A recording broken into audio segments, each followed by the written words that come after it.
Hello everyone, I'm Santiago, and today I'm gonna be testing NieR Automata on the GeForce GTX 1050 2GB. I'll be doing 1080p, 900p and 720p. To skip none of those sections of the video, check the timestamps down in the description. So in order for the game to work the way I show you here, I downloaded a mod called FAR, linked down in the description if you're interested. It allows us to disable some things that the actual game without the mod doesn't allow us to tweak. In this case it's the lighting quality. As you'll see in that menu, it's a global illumination quality. In this case that's the most demanding option, and across the whole video I'll be targeting 50 to 60 frames per second. So on 1080p, in order to stay between 50 and 60, I had to lower everything in the options menu to the minimum and turn off the lighting quality in the mod. And the game wasn't running perfect, it was most of the time over 50 frames per second.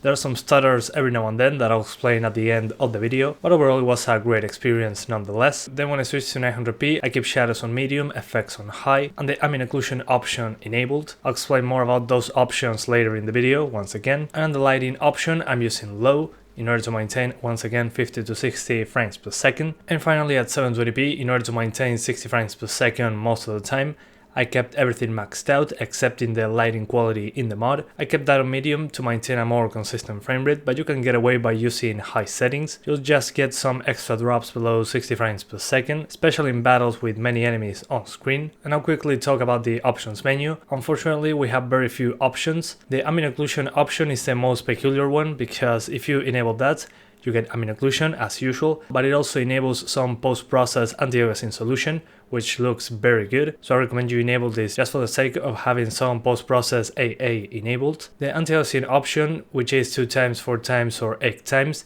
is MSAA. And in this game it's a significant performance hit, so I recommend you completely avoid that option. And the shadows option is the quality of the shadows, the resolution, mostly it seems to be. And for the effects option, I didn't notice much of a visual and performance difference, so I recommend you experiment with that option. I also kept the game cap at 60 frames per second, because with unlocked frame rates the game feels way more inconsistent, because there are some areas where you get 100 frames per second, then when you move the camera somewhere else you get a significant drop in the frame rate, like from 100 to 45, which feels terrible when you're playing the game, to be honest. And I targeted 60 because the consoles also target that frame rate, and we're mostly GPU bound in this game, so if you have a G4560 and a 340-150, something like that, it should still be completely fine for 60 frames per second. Again, we're mostly GPU bound here. And the stutters that you see sometimes in the game are due to the hard drive. The game is loading something in between areas, so when you're just traversing through the environment, those random stutters are due to the hard drive being maxed out. You'll notice that in the overlay where it says disk 1, when the stutters happen, usually the hard drive usage goes to 100% and the game resumes like nothing happened. With an SSD this problem isn't as bad, but you can still notice those stutters.